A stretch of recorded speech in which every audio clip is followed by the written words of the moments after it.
The time is 6 o'clock. Good evening, and here is the news at 6 on Impact Business Radio Ibr92.5 FM. The headlines. WAEC returns May-June timetable, fixes May 16 for examination. ASU extends strike by 12 weeks as NANS vow to block federal roads and airports. Delta State Governor calls Army to prioritize welfare of officers.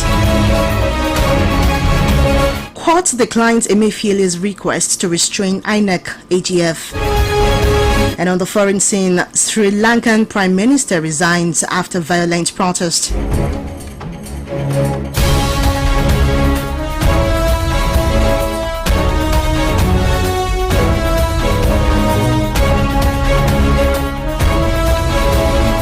I am Victoria Uwoyemi, and all the news in detail. The West Africa Examinations Council says the 2022 West African Senior School Certificate Examination will take place between the 16th of May and the 23rd of June.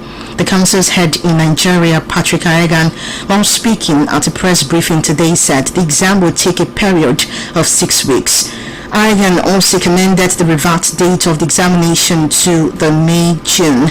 He revealed that the council and various member states have again found a common ground in respect of their academic calendars.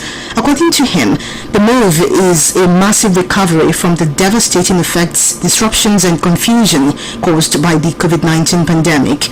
Aegan further explained that the final international timetable for the conduct of the examination has been sent to all schools for proper and necessary guidance.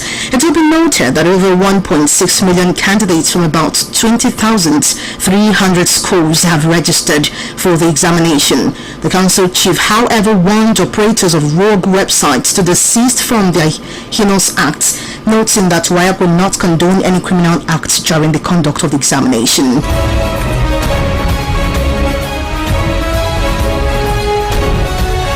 The Academic Staff Union of Universities ASU has announced the extension of its ongoing strike by 12 weeks. In a statement today, the president of the union, Emmanuel Oshodeke, said the move is to enable the federal government address issues in concrete terms. Oshodeke noted that the extension is due to the federal government's failure to implement the agreements entered with the union. It will be recalled that the union had embarked on a warning strike from the 14th to press on its demands. The demands include the funding of the revitalization of public universities, earned academic allowances, University Transparency Accountability Solution UTAS, and promotion arrears, among others. In the meantime, the National Association of Nigerian Students has vowed to block all federal roads and airports in the country to protest the 12-week extension of strike by the Academic Staff Union of Universities. In a statement today, the president of the union, Sunday Asefa, condemned the inaction of the federal government over the industrial action. Asefa also reaffirmed that students of public universities will disrupt primary elections and conventions by political parties scheduled for May ending. On today's edition of People's Forum, Nigerians have described as unacceptable the extension of the ongoing strike by the Academic Staff Union of Universities. The need is known today in a chat with IBR-IA TV's correspondent, Johnson Oyebanji. First of all, the strike is not meant to be, because the party being affected here is the students.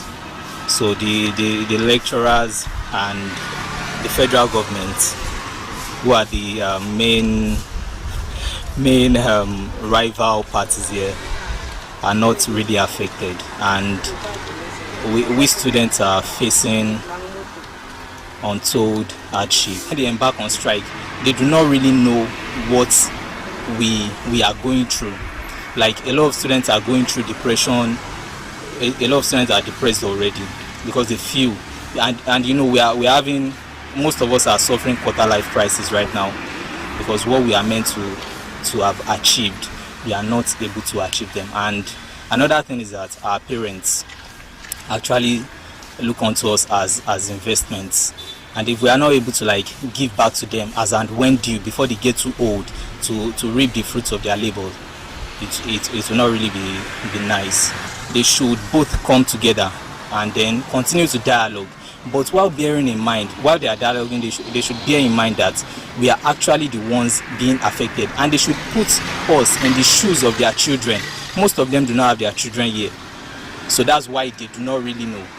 They don't know what we are going through. Actually, Nigeria education is not encouraging youth anymore. Because as you can see now, the situation in Nigeria now, all our leaders are after their political career. They are not after our own career anymore. Because most of us have spent like 6 years for 4 years course in university, and it's not going to be like that. So now, if I'm seeing youth like me traveling out to go to study or going to a private university, definitely I can't blame them. I can't blame them. All these private university, they are still behind all these federal university. But because of the ASU strike, it has changed some people's plan. Right away now, they are writing jam. Jam is going on right now. Just a question now, all these jam, but where are they coming to? Are they going to Polytechnic? Polytechnic can contain all of them. They also come to university. So, we are advising our government to please support the education. Education is the key. Personally, it's affecting studies, but then I don't know. I don't even pray the call of the strike for views, because I'm like doing stuffs, and calling of the strike is going to just like affect my schedule a lot. So I don't know, like generally speaking, yeah, we know it's affecting a lot of people. Like adding 3 months is out of it, but then personally, it's fine by me. If they like, they should add 1 more year, no problem. Say that it is ludicrous, it is laughable that students in this school, these are the youth, these are the future of this country, and if we are not taking the future, our future, if we are taking it with this levity, so we can always predict what that future will be. So if our government, they don't want to breed mediocres, they don't want to breed youths that will become tyrants, that will become touts in future, they should try and reach a common ground with ASU and settle all these things. We are supposed to be in school. We are here to study a course for 4 years, 5 years or 6 years, but you are turning it into another thing for us. The year now doubles. Someone that is supposed to use 4 years is using 8 years. It is not good. And when we want to go for employment, you say that we should that you set age limits, whereas you are keeping us in school for longer than we should. So all these things, they work along together, they work side by side. So I will appeal to the federal government to see to the needs of ASU.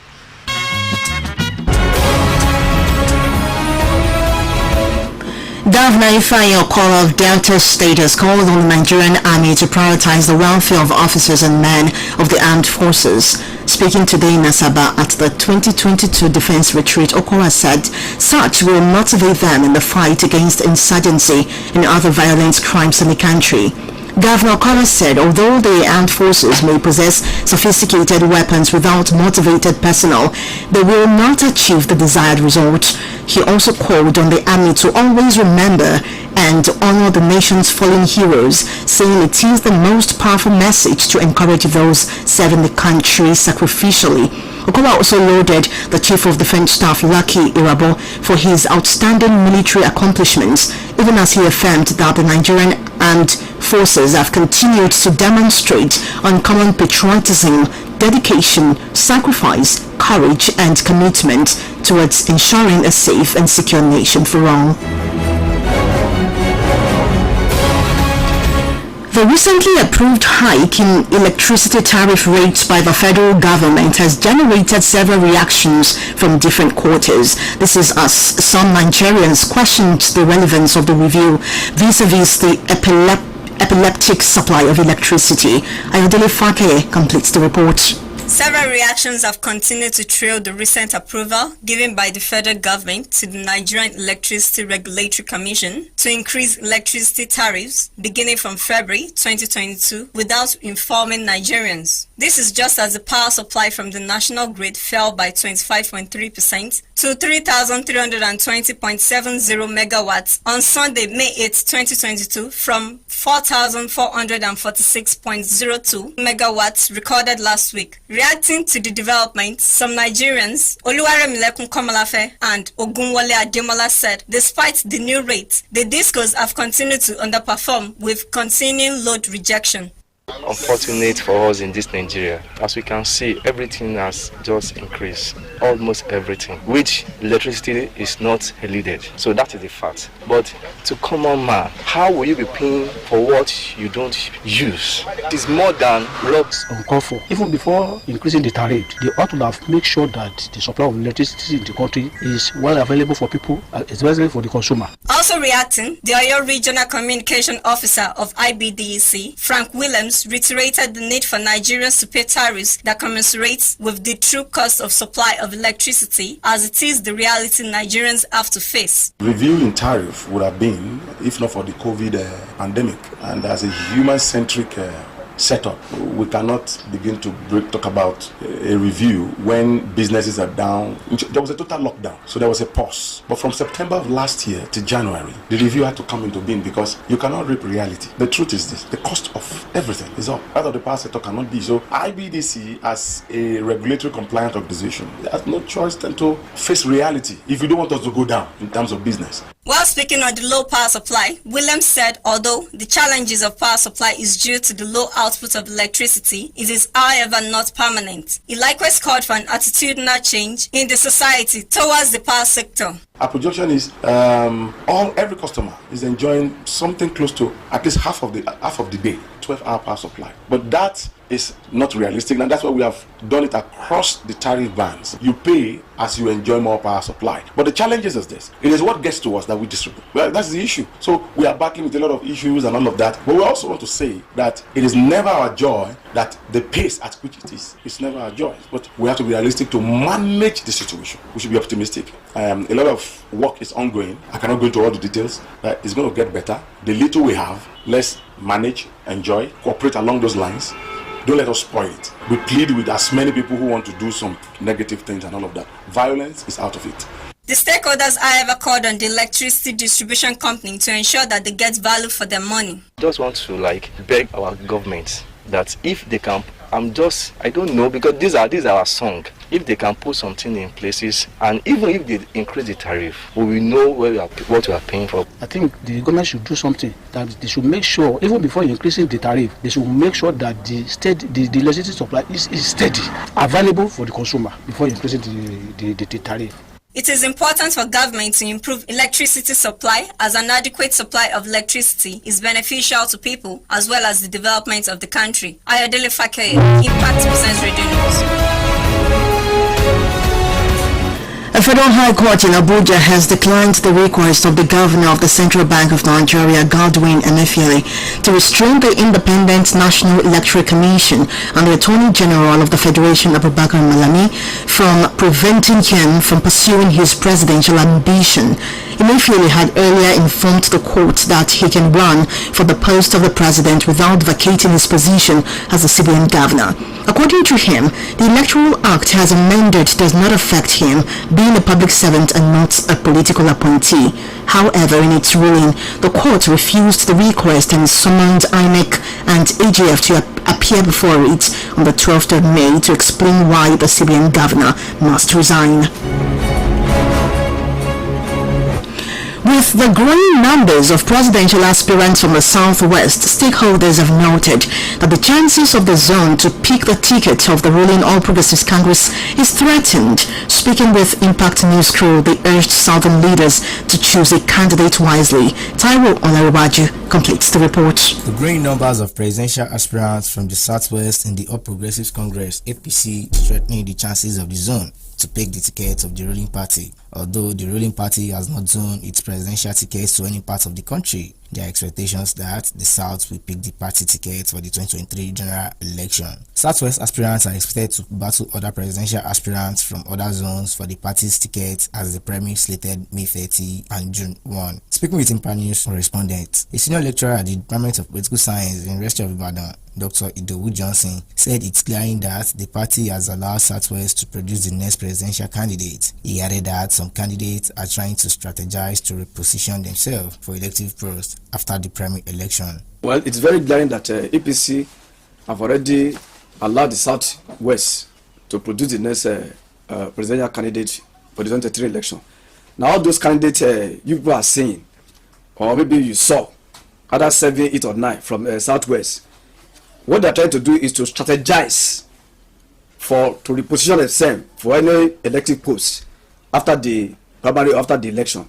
In other words, if you are to be a candidate as a presidential candidate, so after the president has been chosen, they will now reckon with you that okay, so the person wants to participate in the electoral process, ambassadorial position, ministerial position, they are repositioning themselves for the future position. That's why you see all of them clamoring for that particular seat. Johnson also noted that interest does not matter, saying how the candidate might still align for a single candidate, even as he urged southern leaders to choose a candidate wisely. Interest must come in, but it doesn't matter.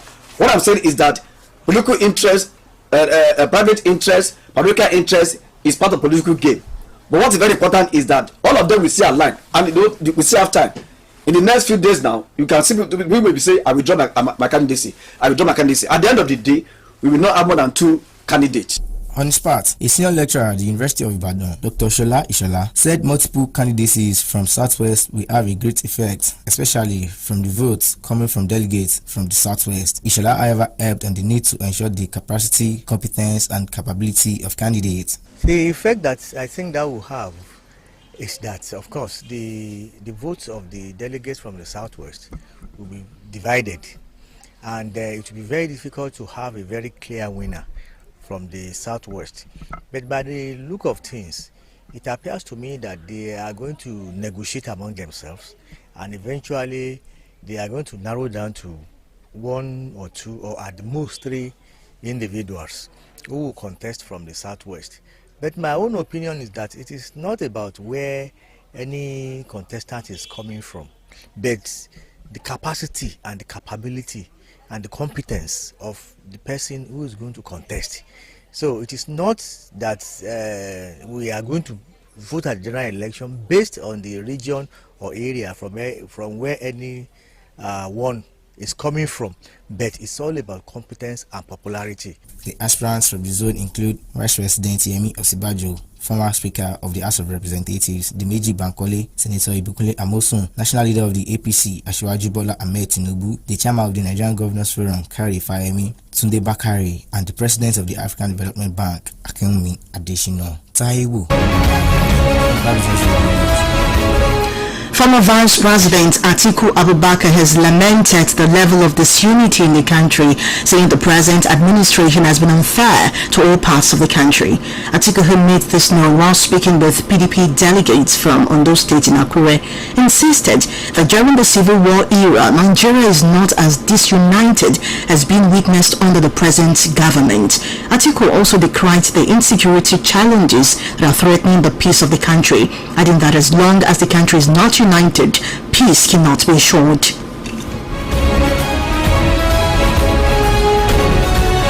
The Kwara State government is set to present a new Ilorin urban master plan aimed at repositioning the capital city for the next 20 years. Speaking with journalists today, the executive chairman of the State Geographic Information Service, Abdul Matalib Shitu, said the new master plan is the second since the creation of the state. Shitu also recalled that the first Ilorin master plan was designed in 1976 during the regime of David Bangbele and has expired 21 years ago. He further revealed that the plan will have such infrastructure as industrial park, bus mass transit, model international markets, special economic zones, new cities such as new education and residential cities, among others. We'll also identify objectives such as planning future growth, environment, economy, the culture, the community, connectivity, and infrastructure to guide the implementation. We are very convinced that the new Ilorin Urban Master Plan does not only lay the foundation for future major residential and economic developments in the city, it also seeks to position the state as the most appealing in Nigeria to live and do business. It is a bold vision of providing the best quality of life for everyone and residents of the state capital. We take some best practice from Western planning policies and the way to design things. We're bringing in best practice in terms of urban design, city design, but we're really adapting and applying that to the way things are practiced in Nigeria, in Ilorin. And so, like I say, our experience, we've been working in Nigeria and Ibadan, so we're very, very happy to adapt what we do to the local situation. In fact, we've got some fantastic. The Minister of Humanitarian Affairs, Disaster Management and Social Development, Hadiya Farouk, says over 4 billion naira has been disbursed to procure starter packs for 194 youths trained on smartphone repair in Adamawa State. Speaking at the graduation ceremony of the trainees, Farouk stressed that the federal government is committed to investing on the training, tooling and payment of monthly stipends to the Batch C beneficiaries of the program. She also reiterated the commitment of the government to uplifting 100 million Nigerians out of poverty in the next 10 years. After this administration, NSIP will be there. All these programs will be implemented, and gradually, by God's grace, we will achieve the policy of Mr. President of lifting 100 million people out of absolute poverty.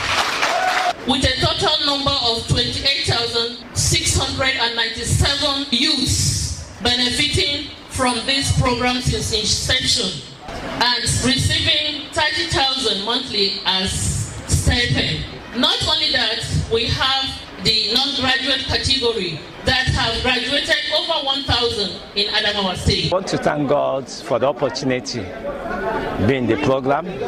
This week's program has been a very successful one. I've learned what I don't know before.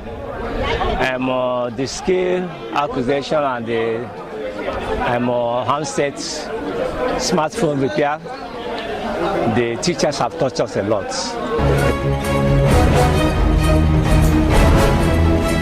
YMC Opeldo is coming up next with business news for today. In business, the Airline Operators of Nigeria, AON, has suspended its plan to shut down flight operations across the country. It will be recalled that the AON had on Friday the 6th of May announced its decision to stop operations from today, Monday the 9th of May, over the hike in price of aviation fuel known as Jet A1, non-implementation of the federal government approved minimum wage and conditions of service agreed on with the employers. The association said the decision to suspend the planned shutdown was taken based on the federal government's promise of urgent intervention on the issue, adding that the suspension of the operation shutdown will be followed by dialogue.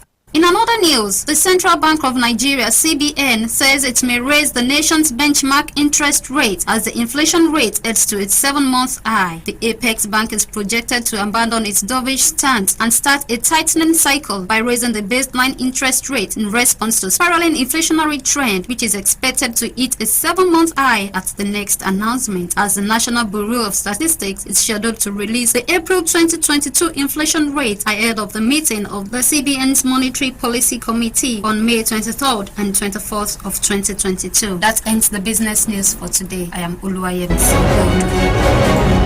Thank you very much, Uluwayemisi. Over now to our editorial review for today with Holiness Ako. The Punch newspaper editorial for today focuses on Godwin Emefiele's presidential ambition and its effects on his position as the governor of the Central Bank of Nigeria. It states that Godwin Emefiele's reported purchase of the 100 million naira expression of interest fund for the presidential ticket of the ruling All Progressives Congress is the end result of several months of undisguised and private marketing of his candidature, even while retaining his strategic position as the governor of the Central Bank of Nigeria. The paper is of the opinion that, although it is within Godwin Emefiele's constitutional rights as a citizen to seek any political office, however, it is wrong for him to do so as an incumbent governor, the Central Bank of Nigeria. It notes that, in accordance with the CBN Act, the Central Bank is an independent body that should in no way be associated with any political or partisan activity. Hence, if the governor of the Central Bank of Nigeria seeks to hold a political office, he is required to give 3 months' notice of resignation. The paper concludes by calling on the federal government and the National Assembly to intervene, urging them to do their duty and sack him if he does not resign. On its part, the Guardian newspaper editorial for today is focused on the recent presidential pardon given to former governors Joshua Dariye and Joel Nyami. It states that the pardon given by the president to the 2 former state governors who were convicted of looting public treasury is a mockery of the government's anti-corruption campaign. The paper points out that the current administration, which was voted in on the premise of annihilating corruption, has instead become an avenue for corrupt practitioners to thrive. It further notes that the purpose for presidential pardon, which is to intervene in clear cases of miscarriage of justice, has become a means to grant political favors, pacify treasure looters, or promote selfish interests. The paper concludes by urging the National Council of States along with the president to redeem their error and rescind the pardon in order to ensure that all anti-corruption efforts are not a charade. That ends the editorial review for today. My name is Holiness. Thank you so much, Holiness. Next, the stories from the exciting world of sports. In sport, Rangers Croatian defender Borna Baric says he's delighted with the improvement shown by Calvin Bassey this season. Bassey has been a pivotal part of Rangers this season despite playing in different positions under Giovanni Van Bronckhorst. The youngster has featured at left back and in central defense where he has excelled. His impressive performance has contributed to Rangers' qualification to the final of this season's Europa League. He also helped the reigning champions to the Scottish Cup final after a hard-fought semi-final win against bitter rivals Celtic. In Europe, Liverpool manager Jurgen Klopp says he disagrees with Manchester City boss Pep Guardiola's views that everyone wants Liverpool to win the Premier League. Guardiola said the media and wider country support Liverpool after his side win over Newcastle yesterday, but Klopp feels Guardiola was influenced by the emotions of a game. And lastly in sport, Erling Braut Haaland's summer move from Dortmund to Man City could be confirmed this week, and so understood from separate sources £63 million transfer for the Norwegian is agreed, with an announcement expected soon in Germany. City are refusing to respond to the widespread report. Privately, they say the deal is not done, though their definition of done may differ to the media's given the fine detail involved in such a big cash moves. It is thought that virtually all parts of the transfer are agreed, with City only needing to trigger the clause to activate the transfer. The transfer will be one of the biggest of the summer. And that is all we have for you in the world of sport. I am Kenny Bamidele. Good evening. Thank you so much, Kenny. And on the foreign scene, Sri Lankan Prime Minister Mahinda Rajapaksa has resigned after dozens of people were hospitalized when his supporters armed with sticks and clubs attacked protesters. The country has suffered months of blackouts and dire shortages of food, fuel and medicines in its worst economic crisis since independence. The Prime Minister noted that his resignation will enable the nation appoint an all-party government to guide the country out of the current economic crisis. The resignation of the Prime Minister automatically means the cabinet stands dissolved. And to end the news, another look at the major items. WAEC returns May-June timetable, fixes May 16 for examination. ASU extends strike by 12 weeks as NANS vow to block federal roads and airports. Delta State Governor calls Army to prioritize welfare of officers. Court declines Emefiele's request to restrain INEC AGF. And finally, on the foreign scene, Sri Lankan Prime Minister resigns after violent protest. For comments, breaking news, happenings around your area and suggestions, send your reports to newsroom at Ibr92.5FM.com. Like us on Facebook at www.facebook.com/IBR925FM or stream us live on www.IBR925FM.com. You can also follow us on Twitter at IBR925FM Ibadan. The news was produced and edited by Mary Ojo. I am Victoria Owoyemi. Thank you for listening. Good evening. News, analysis, reports, and commentaries on the hour. In your business interest on Ibr92.5 FM. You're right to know. This is Impact Business Radio, IBR. We mean business. For the very best in qualitative and informative news with educative program on the go, tune in to Impact Business Radio 92.5 FM. Impact Business Radio. We mean business. There's no easier way to say this. Slow internet is bad for business. So, if you want what's best, get the Airtel Smartbox Outdoor Unit for SMEs. Indeed. Do business at internet speed of up to 200 megabytes per second with the Airtel Smartbox Outdoor